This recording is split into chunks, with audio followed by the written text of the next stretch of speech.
सभी श्रोताओं को मेरी ओर से नमस्कार और जय माता जी की। मैं वीरेंद्र सिंह राठौड़ आज इतिहास से जुड़े एक महत्वपूर्ण विषय पर आपसे कुछ बातें साझा करने आया हूँ।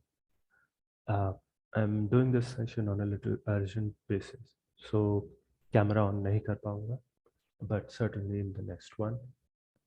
तो दोस्तों, इतिहास में तोड़ मरोड़ के प्रयास नए नहीं हैं। ये हमेशा होता आया है। अ, पिछले कुछ वर्षों से इतिहास से खिलवाड़ का एक विशेष प्रोपेगेंडा बहुत जोर शोर से और संगठित रूप से चलाया जा रहा है। ये प्रोपेगेंडा है हमारे समाज की ऐतिहासिक धरोहर से छेड़छाड़ का। It targets our history as a heritage. तो ऐतिहासिक धरोहर की जो ये लड़ाई है, ये अब तक केवल इस बात पे सीमित नहीं रही कि क्या हुआ क्या नहीं हुआ, जो कि लेफ्ट और राइट विंग्स के बीच चलती रहती है। अब लड़ाई वसीयत का रूप ले चुकी है कि जो इतिहास है और इतिहास के महापुरुष हैं, ये किसके हैं, इसमें तेरा मेरा होने लगा है। तो विषय है मध्यकाल के कई राजा महाराजाओं के वंश या जाति का, कि वो किस वंश या जाति प्रजाति के थे। ये बड़ा ही विकृत मानसिकता का विवाद है। और इन दिनों अपने आप को गुर्जर समाज का शुभचिंतक कहने वाले कुछ तत्वों ने मिहिर भोज प्रतिहार और अनंगपाल तोमर जैसे कई राजाओं की प्रतिमाएं स्थापित करने का निर्णय लिया, और ये एक के बाद एक कई स्थानों पर हुआ। आपने शायद मीडिया में इसकी कवरेज भी देखी होगी, हरियाणा, मध्य प्रदेश, उत्तर प्रदेश। तो प्रतिमा स्थापित करने पर किसी को क्या आपत्ति होगी?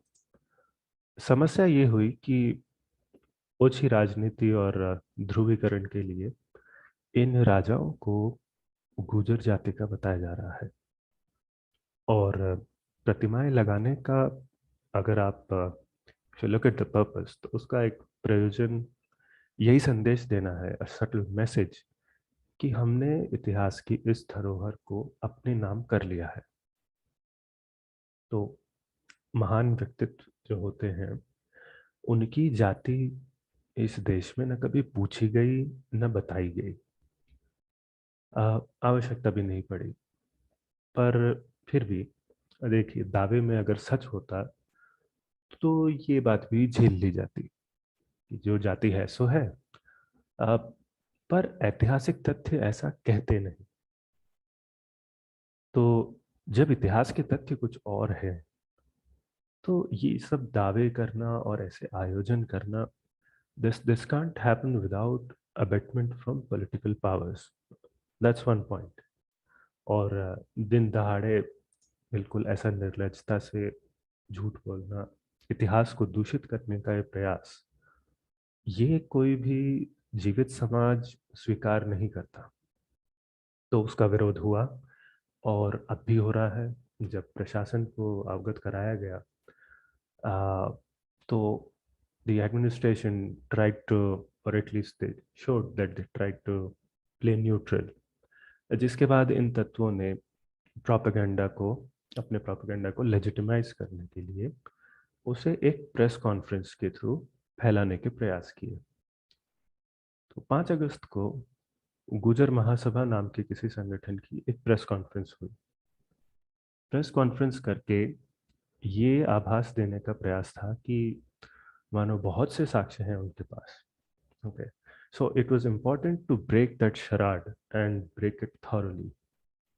तो इसी पृष्ठभूमि में, बिना इस विवाद की राजनीति में जाए, केवल इतिहास क्या कहता है, मैं इसी पर आज आपसे कुछ निवेदन करने उपस्थित हूँ। तो पर एक बात के लिए मैं उन लोगों को धन्यवाद दूंगा कि जिन्होंने ये प्रेस कॉन्फ्रेंस की, अ, क्योंकि उन्होंने प्रेस कॉन्फ्रेंस के द्वारा अपने जितने भी थोथे दावे थे, ये औपचारिक रूप से सबके सामने रखे। एंड दे सो बेसिकली, अब इन चीज़ों का खंडन करने का, to debunk them, it has some importance. वरना क्या होता है, आप इंटरनेट पर फेसलेस ट्रॉल्स के मुंह लगें तो उसका कोई अर्थ नहीं निकलता। तो प्रेस कॉन्फ्रेंस में जो जो दावे किए गए, जो जानकारी साक्ष्य के नाम पर मीडिया को मिसगाइड करने के लिए दी गई, हम उन सबका विस्तार से और विधिवत अंतिम संस्कार करेंगे, साक्ष्यों सहित। तो मैं उस प्रेस कॉन्फ्रेंस का लिंक यूट्यूब पर इस वीडियो के डिस्क्रिप्शन बॉक्स में अवश्य दूंगा। अ, और ये एक सीरीज होगी जिसका मैं इस समय पहला भाग रिकॉर्ड कर रहा हूँ। पूरा विषय कवर करने में आगे मुझे कम से कम 2-3 वीडियो और लगेंगे, and this is my first one. So हो सकता है थोड़ा रिफाइनमेंट ना आ पाए, but I promise you won't be disappointed as far as the facts and logical reasoning are concern. And as in terms of languages, I'll try to use Hindi as well as English. तो मैंने अपना screen share किया है, and let me start with some basics like terminologies, the terms that we'll use in this session.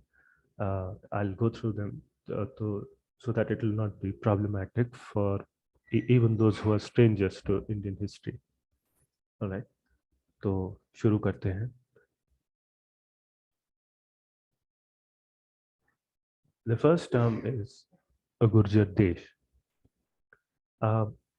आज का जो गुजरात राज्य है और जो आज का राजस्थान राज्य है भारत में, इनके कुछ भाग मिलाकर जो एक कंटिजियस एरिया बनता है, एक क्षेत्र बनता है, उसे इतिहास में कई मिलते जुलते नामों से पुकारा गया है, जैसे गुर्जर देश, गुर्जरत्रा, गुर्जर धरित्री. इन शब्दों का अर्थ है गुर्जर राष्ट्र या गुर्जर राज्य. फिर आते हैं क्षत्रिय वंश.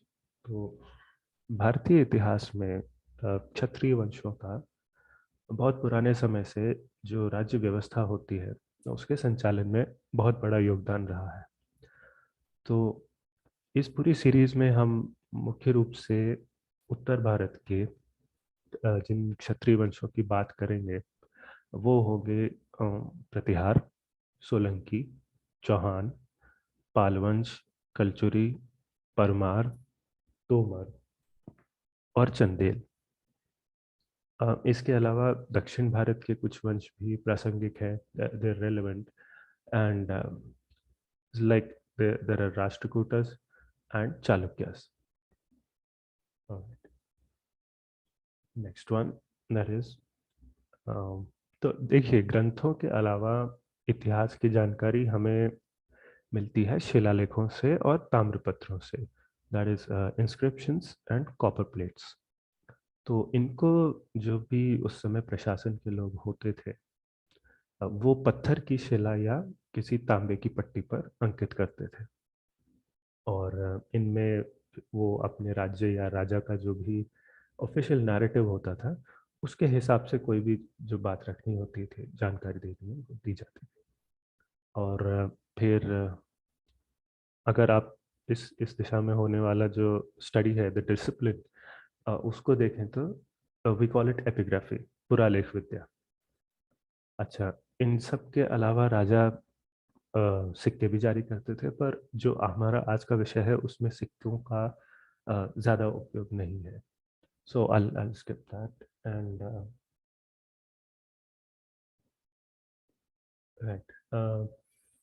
तो इतिहास में कोई भी स्रोत जो हमें मिलता है जानकारी का, उसको अगर समकालीन कहें, if you call it a contemporary source, तो ये कहने का अर्थ होता है कि वो जो भी ग्रंथ है, शिलालेख है, वट एवर इट इज, ये जिन घटनाओं का, जिन व्यक्तियों का वर्णन करता है, उन्हीं के समय में लिखा गया था. So that way it's contemporary, या ज़्यादा से ज़्यादा 2-4 वर्षों में. एंड इफ इट्स लाइक से 100 or 50 years after the events, you could call it near contemporary at most. That would be it. मध्यकाल का शासन तंत्र.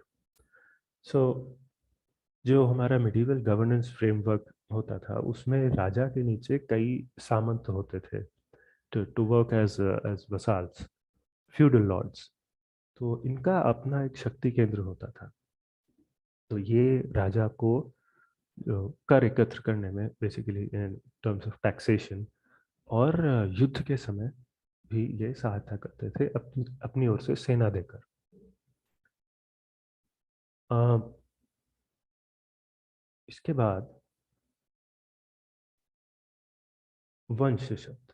वंश का अर्थ होता है पैतृक संबंध से। जब आप पी, पीढ़ियों की एक पूरी श्रृंखला देखते हैं, जिससे किसी व्यक्ति की उसी श्रृंखला में किसी व्यक्ति की जो सामाजिक पहचान है या सरोकार है, वो उससे जुड़ता हो, तो उसे आप वंश कह सकते हैं। और मंडल शब्द जो है इसका, if you look at the literal meaning, it's called a group of villages, गांव का समूह।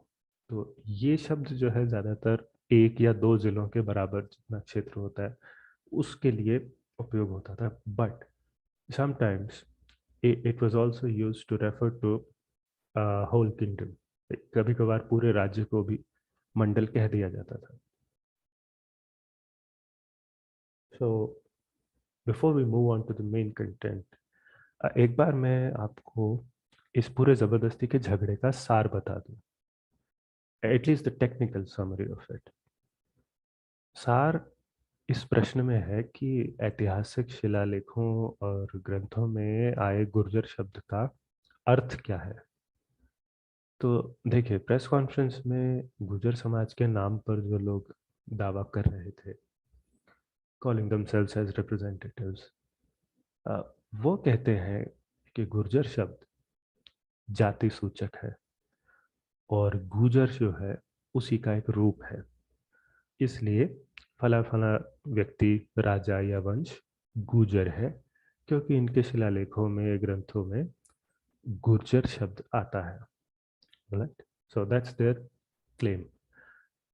हम इस पूरी सीरीज से ये सिद्ध करेंगे कि गुर्जर एक स्थान सूचक शब्द है। It is a geographic and political unit. That's a very high level one-liner summary of what's coming. Okay, तो अब हम प्रेस कॉन्फ्रेंस से पहला दावा लेंगे, and I'm not picking them in any sequence, these claims. So let's move on. Okay, तो ये तोमरों के विषय में है पहला सेक्शन। क्या तोमर गुजर थे? ठीक है, तो पहला जो क्लेम है, तोमरों को गुजर जाति का सिद्ध करने के लिए जो कहा गया, वो ये था कि ग्वालियर के एक शासक थे, मान Singh Tomar.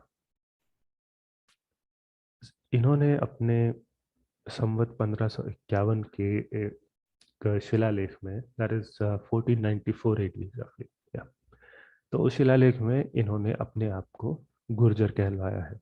he has been called a Gurjar in that inscription। और उनकी एक पत्नी भी थी, एक गुर्जरी थी जिनका नाम मृगनयनी था। Okay, so that's the claim. Now coming to the facts. तो सबसे पहली बात तो ये बहुत अच्छा उदाहरण है देखने के लिए कि जबरदस्ती किसी बात को सिद्ध करने के लिए लोग किस सीमा तक जा सकते हैं और तथ्यों को कैसे डिस्टॉर्ट कर सकते हैं। तो दावा जो किया गया है, ये राजा मानसिंह तोमर के गंगोला ताल स्थित एक शिलालेख को लेकर किया गया है। तो गंगोला ताल, it's in Gwalior fort, Gwalior का जो दुर्ग है उसमें। तो इस शिलालेख पर आऊँ उससे पहले मैं इन जनरल शिलालेखों के बारे में आपको कुछ बता देता हूँ। शिलालेखों का एक नियम है कि उन पर डेट अंकित की जाती है कि ये जो शिलालेख है, ये इंस्क्रिप्शन ये कब तैयार किया गया। और ये जानकारी या तो शिलालेख के बिल्कुल आरंभ में होती है या फिर अंत में पाई जाती है, एट द स्टार्ट और द एंड। और ये सब एक तरह का मेटाडेटा होता है कि जो शिलालेख में जो मूल जानकारी है, द मेन इंफॉर्मेशन, उससे पहले या बाद में इस तरह का मेटाडेटा रखा जाता है। तो डेट की जो ये पंक्ति होती है, इसमें कई बातें दर्ज होती है, जैसे कि वर्ष कौन सा है, विच ईयर इज इट, साथ में संवत या एरा का नाम होता है। और अधिकतर जब संवत नहीं होता अगर, तो you what you do is, या तो आप विक्रम संवत मानकर चलते हैं, या फिर जो उस काल और उस क्षेत्र का जो भी सबसे प्रचलित संवत रहा हो हिस्ट्री में, उसी का वो वर्ष मान करके फिर आप चलते हैं। तो वर्ष और जो हमारा संवत है, उसके बाद आता है मास यानी मंथ। फिर पक्ष आता है विच इज लूनर फोर्टनाइट।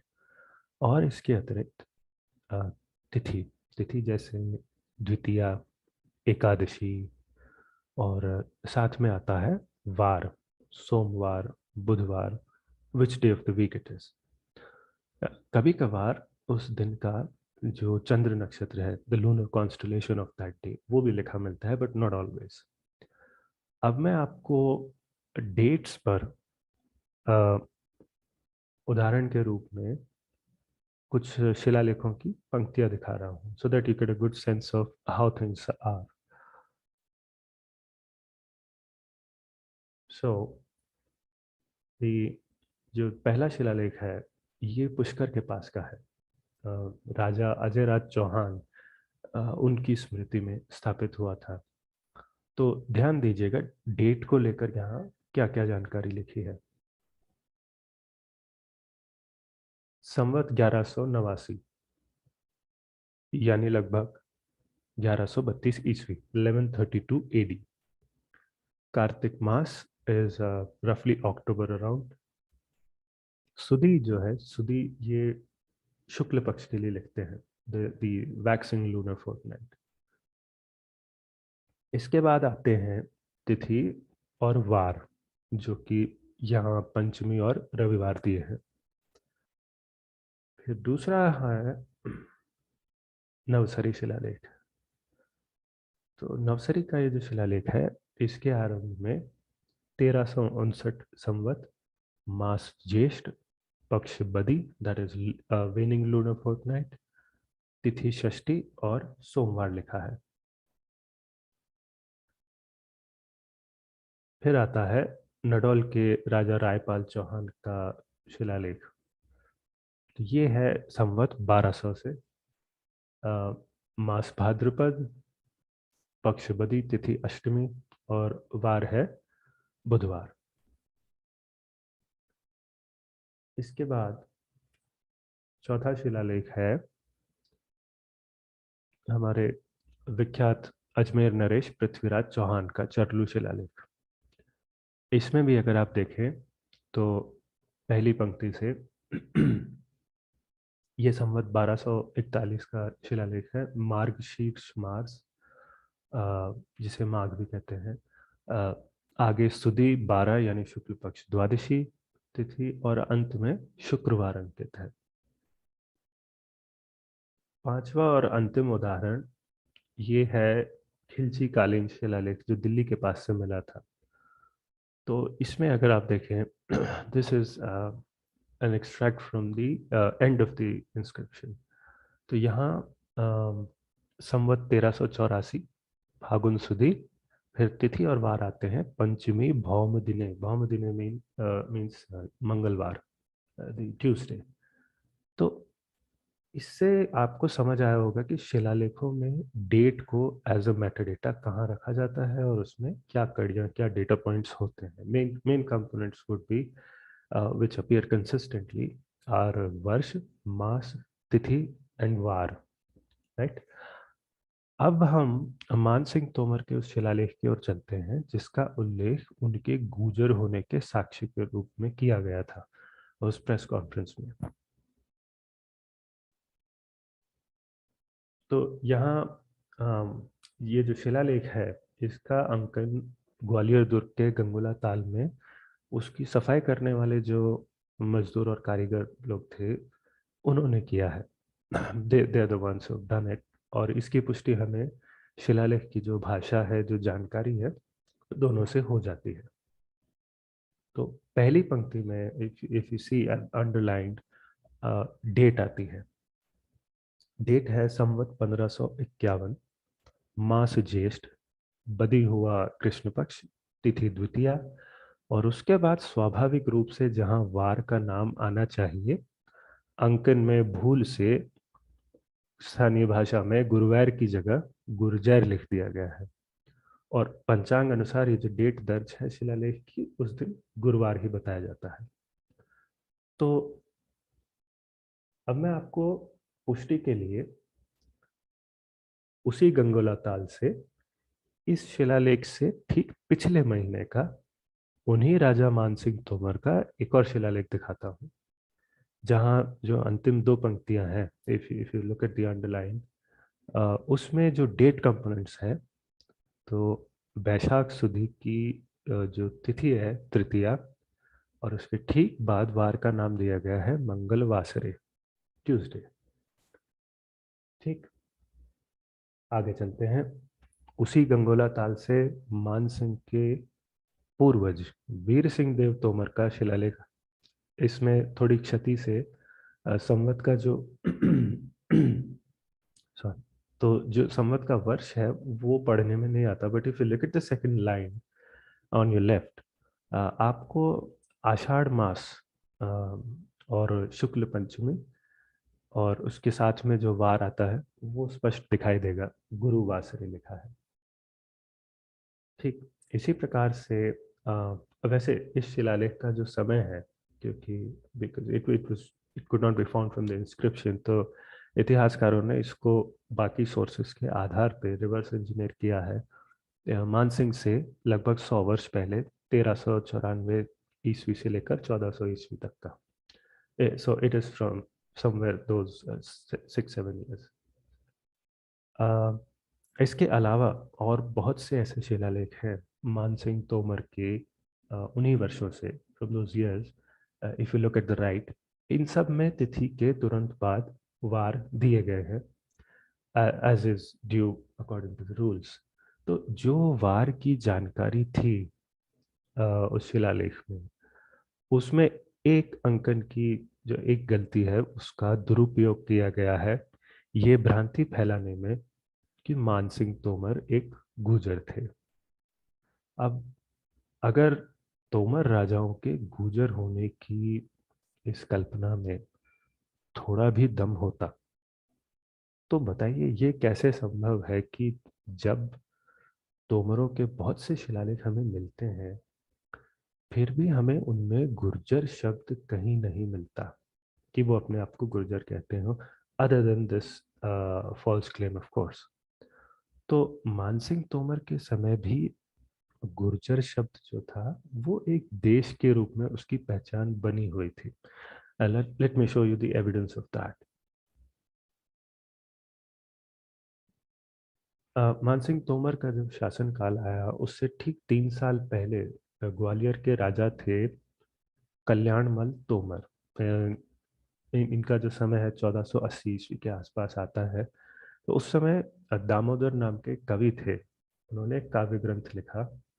अ, उस नाम था बिल्हण चरित उस ग्रंथ का। तो इसके लेखन के समय जो कवि थे वो द्वारका की यात्रा पर गए, तीर्थ यात्रा पर, और रास्ते में according to his own description Gurjar देश आया। तो जो गुर्जर देश था और जो रास्ता था, उसमें उसमें जो नगरी आई जहाँ से वो गुजरे, उसका वर्णन उन्होंने अपने काव्य में जोड़ा है। और उस समय वहाँ उस नगरी में जो स्थानीय शासक मिला उन्हें, द लोकल रूलर, उसका नाम उन्होंने वीर सिंह राव बताया है। तो कवि कहते हैं, गुज्जर देश धर्म को मूल, सोहई इंद्रपुरी समतूल, 12 जोयन बसई सुहाई, वीर सिंह तह नरपत राय। यानी गुर्जर देश जो था इंद्रपुरी की तरह भव्य था, धर्म का मूल स्थान था, और उसकी एक नगरी जहां से ये कवि यात्रा कर रहे थे 12 योजन में फैली हुई थी।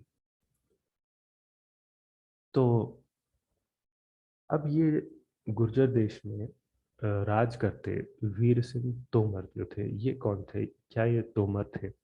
अ, तो तोमर इनका बेसिकली इनके तोमर होने के नहीं होने के दो कारण हैं।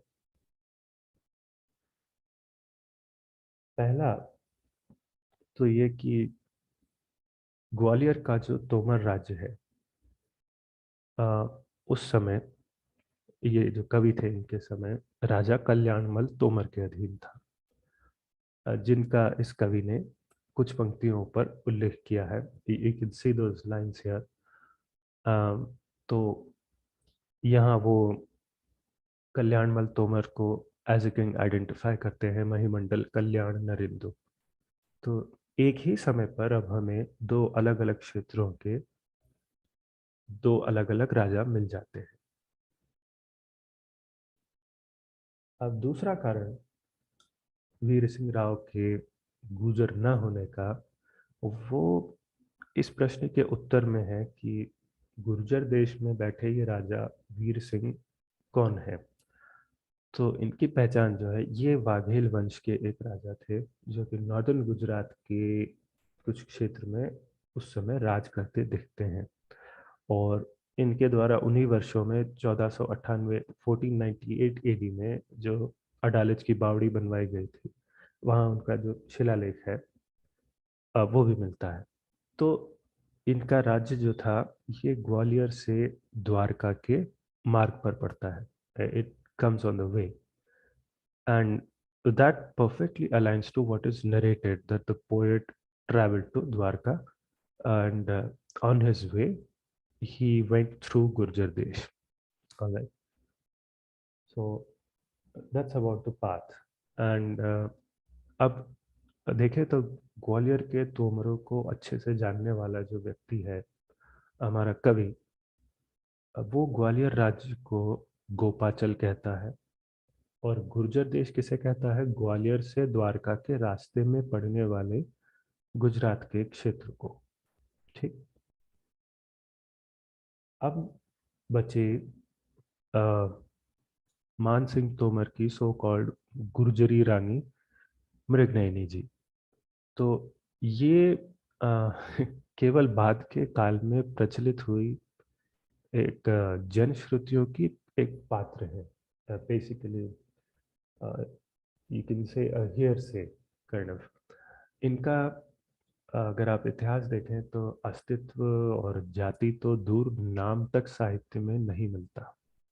मृगनयनी नाम की कोई इस प्रकार के पात्र, पहली बार इन्हें मृगनयनी नाम दिया था श्री वृंदावन लाल वर्मा ने। इन्होंने 1950 में जो उपन्यास लिखा था उसमें। So let me repeat here, ये एक नॉवेल था, इतिहास का ग्रंथ नहीं था। अब मानसिंह तोमर की बहुत सी रानियां और पासवानें थी। तो पासवान, rough translation would be concubines. तो स्वाभाविक सी बात है, अगर उस समय का कोई कवि अ, वो किसी रानी के शारीरिक सौंदर्य का, वो किसी प्रकार का कोई रसीला वर्णन, जूसी पोर्ट्रेल वो नहीं कर सकता था, बिकॉज ऐसा करना उस समय की जो रीति है, प्रोटोकॉल्स है, और गरिमा जो है उसके विपरीत था। साथ ही जो ऐसा करेगा उसकी जान के लिए घातक भी था। You could easily get killed if you spoke or wrote about the body parts of the queen in even a remotely sensual way. पर ऐसा रसीला वर्णन आप राजा की पासवानों का, कॉन्क्यूबाइंस का करें, ये संभव है, दैट इज पॉसिबल। तो किसी पासवान या नर्तकी के ऐसे ही एक आकर्षक वर्णन में, उपमा के रूप में, as an adjective to describe her, Mrignayani शब्द आता है कविताओं में।